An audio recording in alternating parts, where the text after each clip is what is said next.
لعنت اللہ علی اعدائہم وغاصب حقوقہم ومنکر فضائلہم ومصائبہم وولایتہم اجمعین، اما بعد، قال رسول اللہ صلی اللہ علیہ وآلہ وسلم: حسین منی وانا من الحسین صلوات۔ اللہم صلی علی محمد وآل محمد۔ عزیزان امام مظلوم، محبان اہل بیت، عاشقان حیدر کرار، ارشاد رسول خدا ہو رہا ہے: حسین منی و انا من الحسین۔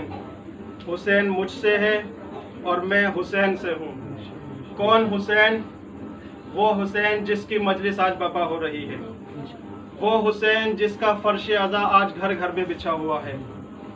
یہ وہ فرش عزا ہے جو ہمارے نزدیک بہت ہی قابل احترام ہے۔ اس فرش عزا میں اور دنیا کی اور جگہ مقام پر جو بھیڑ اکٹھی ہوتی ہے، ان دونوں میں فرق ہے۔ وہ فرق کیا ہے کہ آپ لوگوں نے دیکھا ہوگا کہ حسین کی مجلس میں جب لوگ جمع ہوتے ہیں اور ایک دوسری جگہ پر جہاں پر کچھ لوگ جمع ہوتے ہیں تو وہاں فرق ہوتا ہے۔ فرق کیا ہوتا ہے؟ فرق یہ ہوتا ہے کہ جو دنیاوی پروگرام ہوتے ہیں وہاں پر لوگوں میں فرق یہ ہوتا ہے، اگر کوئی فنکشن ہوا تو وہاں پر جو سپیکر ہوگا اس کے لیے الگ جگہ ہوگی، جو کوئی اسپیشل چیف گیسٹ ہوگا اس کو آگے کی قطار میں جگہ ملے گی، اگر کوئی قلم کا ماہر ہے تو اس کو الگ اس کے لیے جگہ ہوگی، اگر کوئی ضلع مجسٹریٹ ہے تو اس کو اسپیشل چیف گیسٹ کے روپ میں آگے کی قطار میں جگہ دی جائے گی۔ تو وہاں پر منصب اور عہدہ دیکھ کر جگہ دی جاتی ہے۔ لیکن یہ واحد فرش عزا وہ جگہ ہے، یہاں پر شاعر آ جائے تو فرش عزا پر، خطیب آ جائے تو فرش عزا پر، ادیب آ جائے تو فرش عزا پر، مجسٹریٹ آ جائے تو وہ فرش عزا پر، یہاں کتنی بھی بڑی شخصیت آ جائے وہ بیٹھے گی صرف اسی فرش عزا پر۔ تو میں کہتا ہوں مولا حسین، مجھے یہ ماجرا سمجھ میں نہیں آتا، لوگ اپنے ہاں بھیڑ اکٹھی کرتے ہیں تو وہ مجمع میں یہ دیکھتے ہیں کہ منصب کس کے پاس ہے، اقتدار کس کے پاس ہے، اسی حیثیت سے اسے جگہ دی جاتی ہے۔ لیکن آپ کی مجلس میں کسی کے ساتھ ایسا نہیں ہے، یہاں کوئی بھی آ جائے سب کو فرش عزا پر ہی بیٹھنا ہے۔ تو عجب نہیں، حسین فرمائش ہو بھی حسین، تم نہیں جانتے دنیا یہ دیکھتی ہے کہ عہدے دار کون ہے، حسین صرف اتنا دیکھتا ہے کہ عزادار کون ہے۔ محمد وآل محمد، اللہم صلی علی محمد وآل محمد۔ دنیا یہ دیکھتی ہے کہ عہدے دار کون ہے اور میں حسین یہ دیکھتا ہوں کہ عزادار کون ہے۔ اور یہ وہ فرش عزا ہے جس کا ہمارے یہاں بہت احترام کیا جاتا ہے۔ تو کیا ہم اس احترام کو باقی رکھ رہے ہیں؟ ہم اس کے تقدس کو بچائے ہوئے ہیں؟ نہیں بچائے ہوئے۔ کس طرح سے گھر سے چلے مجلس کے لیے، کہہ دیا امی ہم مجلس میں جا رہے ہیں، والدین نے بھی کہہ دیا جاؤ میرے لال مجلس کراؤ، فلاں جگہ مجلس برپا ہو رہی ہے۔ اب لال گھر سے آ گئے کہہ کر کہ مجلس میں جا رہے ہیں اور باہر کھڑے ہو گئے آ کر۔ اب لال اس بات کے منتظر ہے کب مرثیہ خان اپنی مرثیہ خانی ختم کرے اور ہم اندر تشریف لے کر آئیں۔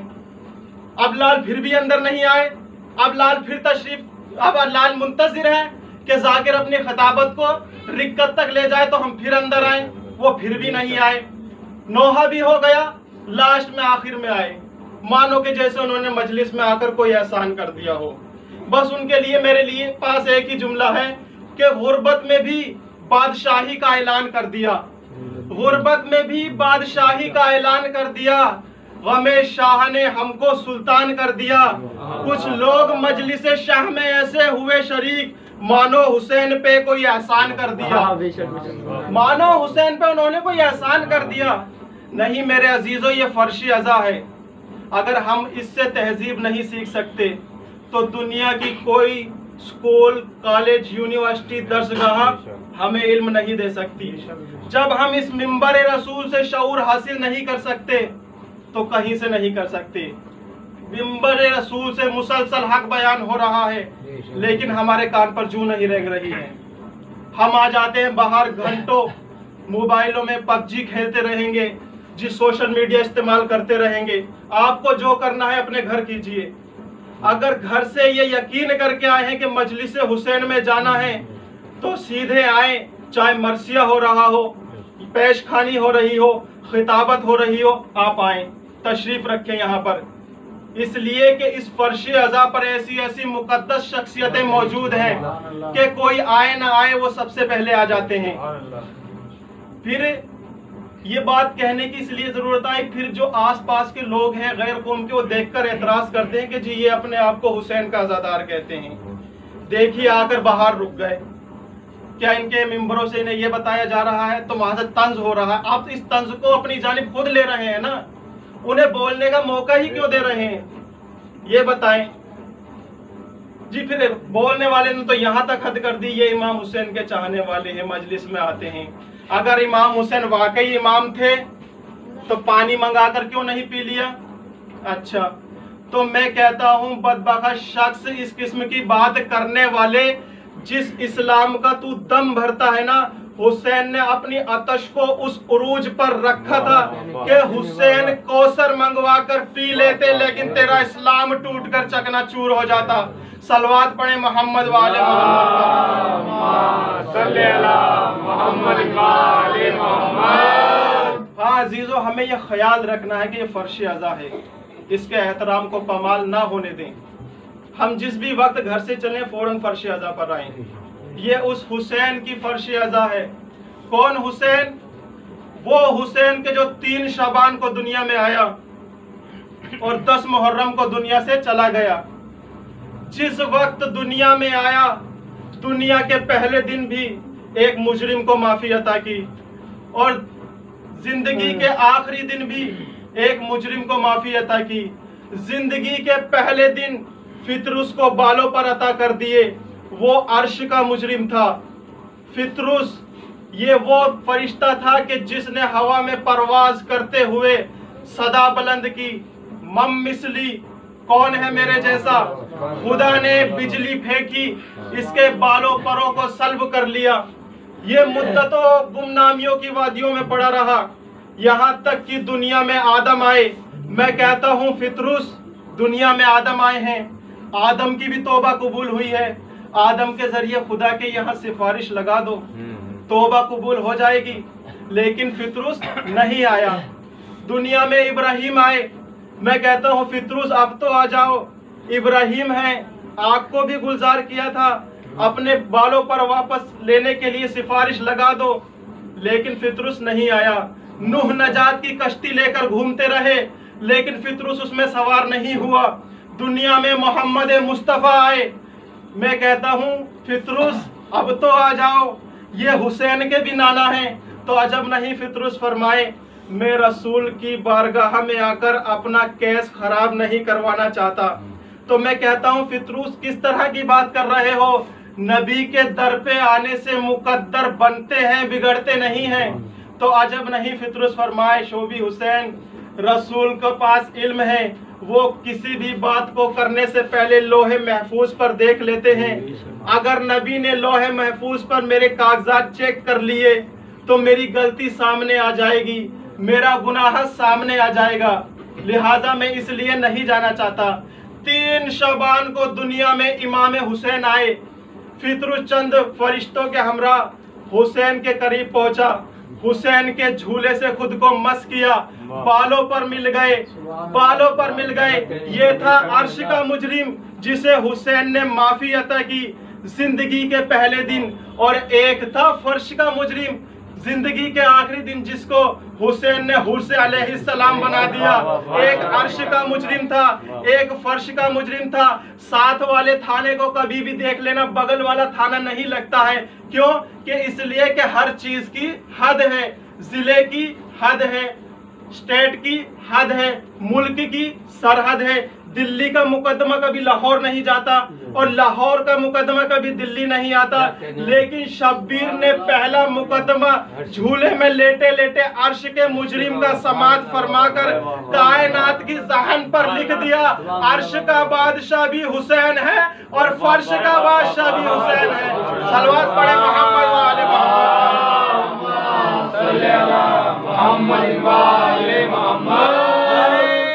حسینیت زندہ یہ ہے حسین، وہ عظمتوں والی شخصیت جس کے بارے میں رسول فرما رہے ہیں حسین و منی و انا من الحسین۔ مسجد نبی میں رسول خطبہ پڑھ رہے ہیں کہ حسین سامنے سے آئے، ابا کے دامن میں پاؤں الجھا اور حسین گر گئے۔ رسول نے خطبے کو منقطع کیا اور فوراً حسین کو آغوش میں لیا اور لوگوں کے سامنے فرمایا ھذا حسین فارفو، یہ حسین ہے، اسے پہچان لو۔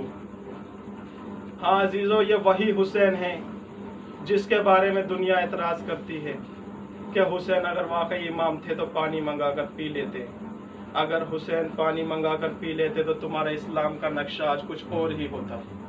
ہاں عزیزو، جتنے ان کے فضائل ہیں اتنے ہی ان کے مصائب ہیں۔ مصائب میں صرف مجھے ایک روایت پڑھنی ہے جس میں امام کے جسم اطہر پہ موجود سامان کو لوٹا گیا تھا۔ قتل حسین کے بعد کربلا میں جب حسین کے تمام جسم پر موجود سامان کو لوٹا جانے لگا تو ایک ظالم آیا، اس نے حسین کے جسم سے قمیص کو چھین لیا۔ دوسرا آیا، اس نے حسین کی عطردانی لوٹ لی۔ تیسرا آیا، اس نے دیکھا کہ لوٹنے کے لیے اب بدن پر کچھ باقی نہ ہے، اسے انگلی میں انگوٹھی نظر آئی۔ 3 دفعہ اس نے کوشش کی ہے کہ حسین مظلوم کی انگوٹھی کو انگلی سے نکال لے، لیکن انگوٹھی نہیں اتری، اس لیے کہ حسین مظلوم کے جسم پر زخم تھے اور زخموں میں ورم تھے، ورم والی جگہ موٹی ہو جاتی ہے۔ 3 دفعہ اس نے کوشش کی لیکن حسین کی انگوٹھی نہیں اتری۔ عزیزو، یہ یزید کا مرید کہیں سے 2 پتھر اٹھا کر لے آیا، ایک پتھر پر حسین کی انگلی کو رکھا، خنجر کو انگلی پر رکھا، دوسرے ہاتھ میں پتھر لے کر خنجر پہ ایسا وار کیا، انگلی بھی لے گیا، انگوٹھی بھی لے گیا۔ ایک دوسرا ملون آیا، اس نے دیکھا کہ حسین کا امامہ موجود ہے، اس کا نام ہے بدلن ابن سلیم، اللہ لعنت کرے اس بے غیرت پر، مقتل کی کتابوں میں اس کا نام جمال موجود ہے، اس کے بارے میں اختلاف ہے۔ اس نے حسین کا امامہ لوٹا۔ 11 محرم کو قافلہ کربلا سے کوفہ پہنچا۔ ابن زیاد نے سب سے سامان کا مطالبہ کیا، جیسے جیسے سامان ملتا جاتا تھا ابن زیاد کو حسین کا، ویسے ویسے دشمنوں کو انعام سے نوازا جاتا تھا۔ یہ امامہ لیے ہوئے ملعون کہتا ہے کہ میری باری نہیں آئی، اس لیے کہ ابن زیاد نے کہا اب میری شراب کا وقت ہو گیا ہے، جو لوٹا ہوا مال ہے وہ کل لے کر آنا، لہٰذا جتنا بڑا سامان ہوگا اتنا قیمتی انعام دیا جائے گا۔ یہ امامے کو لے کر اپنے گھر آ گیا۔ گھر آ کر حسین کے امامے کو اس نے صندوق میں رکھ دیا، اس کی اور ہارا تھکا قاتل سو گیا۔ امامے کی خوشبو اس کی بیوی تک پہنچی، بیوی کی آنکھ کھل گئی، جھڑک کر اس کو اٹھا کر کہا کس کا گھر اجاڑ آیا ہے؟ اس نے کہا کوئی باغی تھا۔ بیوی نے کہا اگر وہ باغی تھا تو میرے گھر بیٹھ کر فاطمہ زہرا کیوں رو رہی ہے؟ اسے خیال آیا فاطمہ زہرا اور میرے یہاں، اسے شاید خیال آیا فاطمہ امامہ لینے کے لیے واپس آئی ہے۔ اس نے صندوق سے امامہ نکالا اور یہ کہتا ہوا گھر سے نکل گیا کہ میں امامہ فاطمہ زہرا کو نہیں دوں گا، میں دربار میں جا کر کل انعام لوں گا۔ علماء مکاتے لکھتے ہیں کہ یہ انعام کے لالچ میں بے غیرت کوفے کے جنگلوں میں آ گیا اور راستہ بھٹک گیا۔ 2 سال تک حسین کے امامے کو اپنے پاس لے کر پاگل ہو گیا تھا، ذرا سی پتوں کی سرسراہٹ بھی ہوتی تو کہتا تھا میں امامہ بطول کو نہیں دوں گا، میں دربار میں انعام دوں گا۔ 2 سال کے بعد اس بے غیرت کی موت ہو گئی۔ وہ 2 سال تک حسین کا امامہ کوفے کے جنگلوں کی دھوپ اور بارش میں پڑا رہا۔ اس کے بعد 1 سال بعد حاجیوں کا ایک قافلہ اس جنگل سے گزرا۔ ایک حاجی نے امامے کی خوشبو کو سونگا، قیمتی چیز سمجھ کر اپنے صندوق میں رکھ لیا۔ حاجی نے مکے کا حج کیا، زیارت کے لیے قبر نبی پر آیا، کیا دیکھا کہ مدینے کی سرحد پر میرا امام سید سجاد حاجی کے استقبال میں کھڑا ہوا ہے۔ ادھر حاجی نزدیک آیا، سجاد نے فرمایا او اللہ کے گھر کے حاجی، اگر اجازت ہو تو میں مزدور بن کر تیری صندوق اٹھا لوں۔ حاجی نے اپنی صندوق سجاد کو دی۔ غریب کے پاس جیسے ہی صندوق آئی، کبھی امام صندوق کو سینے سے لگاتے ہیں، کبھی صندوق کو چومتے ہیں۔ حاجی کو مشرق ہو گیا. فوراً سجاد کا ہاتھ قبر نبی پر رکھ کر فرمایا جلدی بتائیے میرے صندوق میں ایسا کیا ہے جو آپ یہ عمل انجام دے رہے ہیں. سجاد نے فرمایا او میری پوری کائنات، او میرے بابا حسین کا ماما جو تو نے جنگل سے اٹھایا ہے. 3 سال بعد حسین کا ماما سجاد کے پاس آیا.